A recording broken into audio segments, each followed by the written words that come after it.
नमस्कार दोस्तों, आज हम भारतीय इतिहास की सीरीज शुरू करने जा रहे हैं। भारतीय इतिहास में हम वो सभी बातों का अध्ययन करेंगे जो प्रतियोगी परीक्षा में जनरली पूछा जाता है। हम जानते हैं भारतीय इतिहास का एक बहुत लंबा इतिहास है, लेकिन भारत के इतिहास को जानने से पहले हमें कुछ बिंदुओं को देखना पड़ेगा, क्योंकि अभी का जो वर्तमान युग है और प्राचीन भारत के पहले भी प्राचीनतम और भारत का इतिहास था, उसके बारे में भी जानना हमें बहुत आवश्यक है। प्रतियोगी परीक्षा में जनरली वहाँ से भी क्वेश्चन पूछे जाते हैं। तो सबसे पहले यदि देखें हम भारत के इतिहास में, तो जो पहले का युग था, सबसे पहले का युग, उसको बोला गया है प्लेटिसोसीन एज। 4 अरब वर्ष पहले माना जाता है पृथ्वी का जब निर्माण हुआ, उस समय मानव नहीं थे। फिर 20 लाख वर्ष पूर्व मानव की उत्पत्ति यहाँ पर मानी गई। चूँकि पहले पृथ्वी जो है अधिकांश भाग में हिम आच्छादन था, बर्फ़ से ढका हुआ था। धीरे धीरे तापमान बढ़ा, बर्फ़ पिघलने लगा और मानव अपने सभ्यता का विकास करने लगा। उसके बाद हम यदि भारतीय इतिहास में आते हैं तो हमने काल का निर्धारण करने का प्रयास किया। काल का निर्धारण कैसे करते हैं, तो उसके लिए वैज्ञानिक पद्धति जो कार्बन डेटिंग, कार्बन C14 से जो कार्बन डेटिंग जो टेस्ट होता है, उससे हम उस काल का निर्धारण करते हैं। तो काल के निर्धारण करने के लिए हमें अब जैसे वर्तमान में हमारा आज का जो समय है 2020, हम आज का सन बोलेंगे तो बोलेंगे 2020, लेकिन पहले को हम कभी पूर्व बोल देते हैं, फिर बाद में कभी पश्चात बोलते हैं, किसी को BC, किसी को AD। इसके बारे में पहले बताना चाहूँगा। तो सबसे पहले जो होता है काल का निर्धारण कैसे होता है, तो एक शब्द उपयोग किया जाता है BC। BC का सामान्य अर्थ है बिफोर क्राइस्ट, और AC का सामान्य अर्थ है एन्नो डोमिनी। ऐसा माना जाता है एन्नो डोमिनी लैटिन भाषा का शब्द है, जिसका अर्थ होता है मेरे ईश्वर का निवास। BC का मतलब है बिफोर क्राइस्ट। क्राइस्ट मतलब यहाँ पे सीधा अर्थ ईसा मसीह से है। तो ईसा मसीह के जन्म से पूर्व और ईसा मसीह के जन्म के पश्चात। BC को बोला जाता है ईसा मसीह के जन्म के पूर्व, और AD को बोला जाता है ईसा मसीह के जन्म के पश्चात। तो यदि हम इसको, ये जो पॉइंट है, क्रिटिकल जो पॉइंट है, इसको मान लेते हैं ईसा का जन्म, तो इसके पहले का जो होगा वह काल BC कहलाएगा, और उसके बाद का जो काल है वह काल है AD। अब एक एग्जांपल लेते हैं। मान लो BC में जाते हैं 326 BC, सिकंदर ने भारत में आक्रमण किया। तो यदि हम प्रश्न करें कि आज से कितना वर्ष पहले सिकंदर ने भारत में आक्रमण किया, तो हमको 326 में क्या करना पड़ेगा, आज के समय जैसे 2020 है, इसको प्लस करना पड़ेगा, तो आ जाएगा 2346 वर्ष पहले। अर्थात BC का जो वर्ष होता है उसको 0 से आगे जो भी रहेगा, आज का जो सन है, हम दोनों को क्या कर देते हैं, योग कर देते हैं। इस प्रकार से काल का निर्धारण किया जाता है, जो वर्तमान से सटीक उसका वर्ष हम निकाल सकते हैं। अब भारत के इतिहास के जो प्रारंभिक चीज़ों को देखेंगे तो सबसे पहला नाम आता है ब्रूस फुट। एक महान इतिहासवेत्ता थे, पुरातत्ववेत्ता थे। इन्हें माना जाता है कि इन्होंने प्रथम खोज की थी। ये प्रथम खोजकर्ता के रूप में इतिहास में जाना जाता है। बार बार एक प्रतियोगी परीक्षा में पूछा गया है, याद रखेंगे। प्रथम खोजकर्ता कौन थे, तो वो है ब्रूस फुट। दूसरा नाम आता है कनिंघम। कनिंघम का भारतीय इतिहास में बहुत सम्मान से नाम लिया जाता है। कनिंघम वास्तव में ब्रिटिश इंजीनियर थे, ब्रिटिश सरकार के इंजीनियर थे। भारत आए थे। भारत आने के बाद भारतीय संस्कृतियों का जो वास्तव में प्रकाश में लाने का जो कार्य है, वो कनिंघम ने किया था। इसलिए कनिंघम को पुरातत्व का जनक कहा जाता है। पुरातत्व जो जानकारियां हैं, सबसे पहले सर्वाधिक रूप में देने का प्रयास कनिंघम ने किया था। फिर एक नाम आता है जर्गेनस थॉमसन। वर्तमान में थॉमसन का जो नाम है बार बार पूछा जा रहा है, तो याद रखेंगे जर्गेनस थॉमसन एक ऐसे व्यक्ति थे जो प्रारंभिक जो काल था उसमें पाषाण काल जो हम नाम सुनते हैं, पाषाण काल नाम देने वाला व्यक्ति ही जर्गेनस थॉमसन है। थॉमसन ही अपने पुस्तक 1820 में जो प्रकाशित हुई, उसमें अपने युगों को बांटने का प्रयास किया था। पहला नाम दिया पाषाण काल, फिर नाम दिया कांस्य काल, और एक नाम दिया था लौह काल। इन्होंने प्राचीन इतिहास को 3 भागों में बांटने का प्रयास किया। पाषाण काल, जिसको हम प्राक ऐतिहासिक काल के नाम से जानते हैं वर्तमान में, और कांस्य काल, सिंधु घाटी सभ्यता, जिसको हम जानते हैं वो कांस्य काल के समय का है, क्योंकि सिंधु घाटी सभ्यता में कांस्य का आविष्कार हो गया था और वो कांस्य का प्रयोग करने लगे थे। फिर सबसे महत्वपूर्ण आता है लौह काल। लौह काल वैदिक और उत्तर वैदिक काल के जो इतिहास है उस काल को माना गया है। तो ये तीनों का बंटवारा करने वाले, विभाजन करने वाले, अब पाषाण काल नाम देने वाले जो व्यक्ति हैं वो हैं जर्गेनस थॉमसन। अब आ जाते हैं इतिहास के भाग। इतिहास को जनरली 3 भागों में बांटा गया है: प्राक-ऐतिहासिक काल, आद्य ऐतिहासिक काल, ऐतिहासिक काल। प्राक-ऐतिहासिक काल का जो काल है 20 लाख वर्ष पूर्व से 3000 वर्ष पूर्व, और आद्य ऐतिहासिक काल का है 3000 बीसी से 600 बीसी तक, और ऐतिहासिक काल है 600 बीसी के बाद का जो काल, जो वर्तमान में जो चल रहा है वो ऐतिहासिक काल के बाद। अभी तो आधुनिक काल आ गया है, तो ऐतिहासिक काल को 6000 बीसी के बाद के काल को माना जाता है। तो हम ये तीनों का अध्ययन विस्तृत रूप से करेंगे। वर्तमान में क्या है, कार्बन डेटिंग से उसके काल का निर्धारण करने का प्रयास किया गया है। क्या क्या विशेषताएं हैं, भारत के किन स्थानों पर कौन कौन सी जानकारियां हमें प्राप्त हुई है, ये इसका अध्ययन करेंगे। हमारा उद्देश्य प्रतियोगी परीक्षा में पूछे जाने वाले प्रश्नों की श्रृंखला को समझना और उसके बारे में अधिक से अधिक जानकारी प्राप्त करना है। तो सबसे पहले आता है प्राक ऐतिहासिक काल। प्राक ऐतिहासिक काल को पाषाण काल कहा जाता है। पाषाण काल, पत्थरों का काल।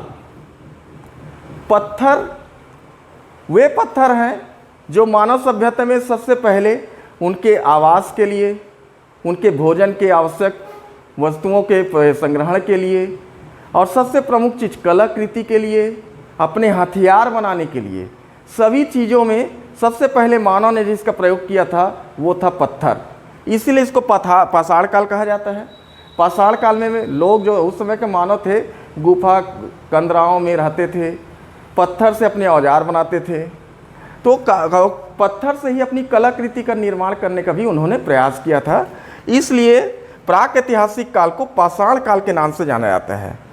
अब प्राक ऐतिहासिक काल को भी 3 भागों में बांटा गया है, बहुत ध्यान से समझेंगे। प्राक ऐतिहासिक काल, प्रारंभिक जो हम इतिहास देख रहे हैं उसको 3 भागों में बांटा गया है। प्राक ऐतिहासिक काल का पहला भाग है पूर्व पाषाण काल, दूसरा भाग है मध्य पाषाण काल, और तीसरा भाग है नव पाषाण काल। हम तीनों काल का अध्ययन विस्तृत रूप से करेंगे। तो सबसे पहले आता है पूर्व पाषाण काल, जिसको पैलियोलिथिक एज भी कहा जाता है।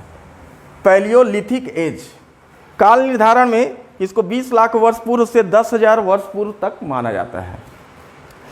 अब इसके प्रमुख जो विशेषताएं थी उसको मैंने 3 भागों में बांट दिया है।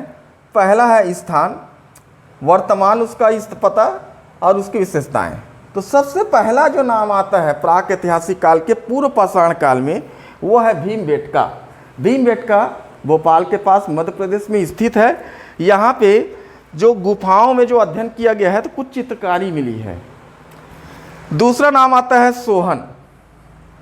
सोहन वास्तव में अभी भारत में नहीं है, ये पाकिस्तान में है, और सोहन में सबसे पुराना हस्त कुठार मिला है जिससे वो अपना बचाव करते थे और शिकार करते थे।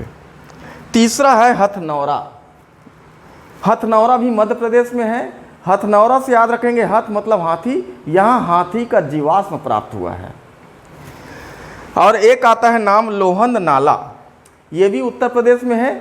लोहंद नाला में पशु के हड्डी से बनी मूर्ति प्राप्त हुई है। पशु के हड्डी से बनी मूर्तियाँ, तो ये जो जगह है वो है लोहंद नाला। सबसे इसमें इम्पॉर्टेंट यदि देखेंगे तो हथनौरा, हाथी का जीवाश्म, भीमबेटका जहाँ पे पुरानी चित्रकारी मिलती है, और एक है सोहन जो अभी वर्तमान में कुछ परीक्षाओं में पूछा गया है, सबसे पुराना हस्त कुठार। और पूर्व पाषाण काल की कुछ जानकारियाँ मिलती है, वो है नर्मदा और बेलन घाटी क्षेत्र में। ये परीक्षा में पूछा गया है कि कौन से नदी घाटी क्षेत्र में पूर्व पाषाण काल के संकेत मिलते हैं। याद रखेंगे बेलन और नर्मदा घाटी। इसके प्राक ऐतिहासिक काल का दूसरा भाग आता है मध्य पाषाण काल। मध्य पाषाण काल को माइक्रोलिथिक एज कहा जाता है। माइक्रोलिथिक मतलब होता है छोटे उपकरण, और इसका जो काल है वो 10,000 BC से लेकर 6,000 BC तक। मध्य पाषाण काल में जो उपकरण होते थे, उपकरण तो निश्चित तौर पे पत्थर के होते थे, लेकिन बहुत ही छोटे होते थे, जिसको माइक्रोलिथ कहा जाता है। और कहा जाता है कि मध्य पाषाण काल में मानव ने अग्नि के बारे में जान गया था। विस्तृत प्रयोग करना वो नहीं जाना था, लेकिन अग्नि की आविष्कार जो है हम इस काल में मान सकते हैं। अब इस काल की प्रमुख विशेषताओं में मैंने 3 भागों में बांटा है, स्थान, वर्तमान और विशेषताओं में। तो मध्य पाषाण काल में सबसे पहला जो आता है वो है आदमगढ़। आदमगढ़ स्थान को जरूर याद रखेंगे, बार बार पूछा गया है। आदमगढ़ मध्य प्रदेश में है, और यहाँ सबसे पहले प्रारंभिक आवास के संकेत मिले हैं। प्रारंभिक आवास मतलब मानव ने एक निश्चित स्थान पर रहना शुरू कर दिया था। दूसरा नाम आता है नागौर, और एक आता है बागौर। ये दोनों वर्तमान के राजस्थान राज्य में है, जहाँ पे प्रारंभिक पशुपालन करने के संकेत मिलते हैं। कहा जाता है कि मानव ने पशुपालन करने की प्रारंभिक स्थिति में आ गए थे, पशुपालन करने लगे थे। इसके कुछ संकेत मिले हैं नागौर और बागौर में। एक आता है महदहा। महदहा उत्तर प्रदेश में है, यहाँ पे युग्म समाधान के संकेत मिले हैं। युग्म समाधान का मतलब क्या है कि एक साथ 2 लोग को दफनाया जाना। फिर एक नाम आता है प्रतापगढ़। प्रतापगढ़ भी उत्तर प्रदेश में है। विश्व के प्राचीनतम मानव अस्थि पंजर के जो संकेत या साक्ष्य मिले हैं, जो अवशेष मिले हैं, मानव अस्थि पंजर के सबसे पुराने विश्व के अवशेष है वो है प्रतापगढ़ में। ये लेटेस्ट अभी जानकारी है, इसको जरूर याद रखेंगे। वर्तमान के कोई परीक्षाओं में वो अभी पूछा जा सकता है। प्रतापगढ़ यूपी में है, जहाँ विश्व के प्राचीनतम मानव अस्थि पंजर के अवशेष मिले हैं। अब मध्य पाषाण काल कुछ नदी घाटी क्षेत्र में भी इसके संकेत मिलते हैं। तो 3 नदियों का विशेष स्थान है, एक है बेतवा नदी, एक है सोन नदी, एक है कृष्णा नदी। ये तीनों नदी घाटी जो क्षेत्र है वहाँ भी मध्य पाषाण काल के कुछ हमको संकेत मिलते हैं। फिर तीसरा आता है नवपाषाण काल, नियोलिथिक एज। नवपाषाण काल जो होता है उसका काल है 6,000 BC से 3,000 BC तक। नवपाषाण काल तीनों काल में सबसे ज़्यादा विकसित मानव सभ्यता के बारे में हम याद कर सकते हैं। इसे सबसे पहला जो उनका आविष्कार है या फिर उनका जो विकसित अवस्था है उसमें है कृषि करना, पशुपालन को प्रचुर मात्रा में करना, मिट्टी के बर्तन बनाना, और सबसे प्रमुख चीज़ जिन्होंने मानव सभ्यता को बहुत अधिक तेजी दी है वो है पहिए का आविष्कार। और अग्नि के बारे में संपूर्ण अब जानकारी मानव को हो गई थी और अग्नि का प्रचुर मात्रा में उपयोग करने लगे थे। इस प्रकार से मैंने 5 बातें बताए हैं नवपाषाण काल में। पहला है कृषि, दूसरा है पशुपालन, तीसरा है मिट्टी के बर्तन, चौथा है पहिए का आविष्कार, और 5वां है अग्नि का प्रयोग। फिर आता है इसमें कुछ स्थान, वर्तमान विशेषताएं क्या है। तो इसमें सबसे पहला नाम आता है मेहरगढ़। मेहरगढ़ वास्तव में भारत में अभी नहीं है, बलूचिस्तान पाकिस्तान में ये स्थान पाया जाता है। यहाँ पे कृषक बस्ती के संकेत मिले हैं। कृषक बस्ती का मतलब होता है जो कृषक होते थे, किसान होते थे, वो एक साथ रहते थे। उनकी एक बस्ती है जो बलूचिस्तान पाकिस्तान के मेहरगढ़ में मिला है। दूसरा नाम आता है बुर्ज होम। बुर्ज होम कश्मीर घाटी में स्थित है, और कहा जाता है कि यहाँ मानव और कुत्ता, याद रखेंगे इस समय घोड़े के बारे में कोई जानकारी हमको अधिक नहीं मिलती, लेकिन सबसे पहला जो पालतू जानवर माना जाता है वो कुत्ता माना जाता है। तो शायद हो सकता है पूर्व जन्म के बारे में कुछ उनकी धारणाएं रही हुई उस समय मानव की। मानव और कुत्ता, जो उनका पालतू कुत्ता होता था, दोनों को एक साथ दफनाए जाने के जो संकेत मिलते हैं वो है बुर्ज होम। सबसे महत्वपूर्ण है, बार बार ये पूछा गया है, बुर्ज होम ये कश्मीर घाटी में स्थित है। आदमी और कुत्ता को एक साथ दफनाए जाने के संकेत मिलते हैं। एक आता है कोल्डी हवा। कोल्डी हवा वर्तमान उत्तर प्रदेश में है। यहाँ विश्व के प्राचीनतम धान के प्राचीनतम साक्ष्य मिले हैं। धान, क्योंकि हमको पता है इस काल में गेहूं जौ तो थे, धान के जो साक्ष्य थे वो मिले हैं सबसे पहले कोल्डी हवा में। फिर है चौपानी माड़ी, यूपी में है, जहाँ पे मिट्टी के मृद भांड मिले हैं। कुछ बर्तन मिले हैं जिनको चौपानी माड़ी से पाया गया है, जो यूपी में स्थित है। फिर एक नाम आता है नागार्जुन कोंडा, ये आंध्र प्रदेश में है। यहाँ बहुत अधिक युग्म समाधान के संकेत मिले हैं।